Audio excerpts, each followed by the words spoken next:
When I was a kid, my mom would always say to me, "Tell me you love me. Tell mommy you love her." And so I just said, "I love you." I was told to, so I did.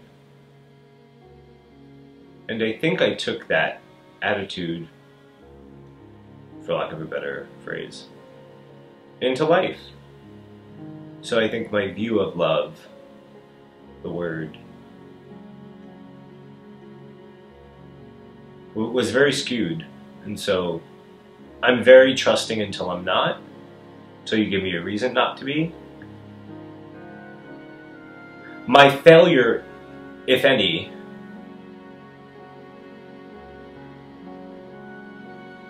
is that I am usually more honest than the people I attract. And a resentment about who I am grows inside them because they constantly see that I'm exactly who I say I am, which is something all my friends say to me, my close friends. Yeah. I'm who I say I am. So, and I don't have time for people who aren't. You know, you can go through the world and pretend to be something. I did. The first half of my life was spent pretending.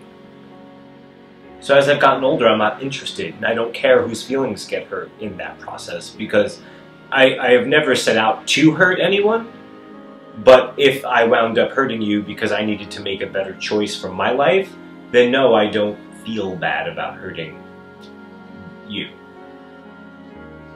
Because I would hope if you're with someone and one person wants to go this way and the other person wants to go that way, I think it's best if both people let each other go. This notion of love having to be abusive doesn't speak to me anymore. So how do you maneuver through the fact, the truth, that people are always changing? Acceptance. That's not easy. It's not like, I don't want that to sound like I'm like, oh, I just accept it and I move on with my day. Of course it's difficult. It's difficult. People change, people morph, people shift, people transform, people revert. All kinds of stuff happens. You can't control the uncontrollable. So I think my strong suit is that I just keep it moving. So you're comfortable with people changing as long as they're honest with you about it? Yes. I'm comfortable with whatever someone wants to do as long as they don't expect me to co-sign it. There was a time my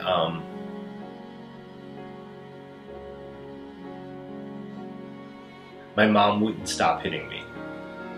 She was just hitting me and hitting me and hitting me and throwing things at me. And I just started punching back.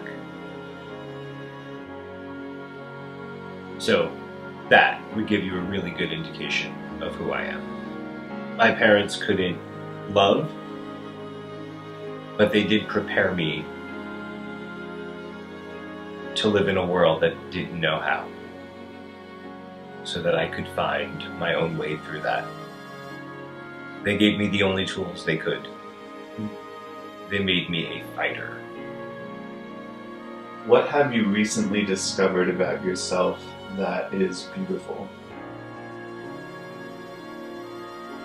That I found a way to love. That I found a way to show people how I care.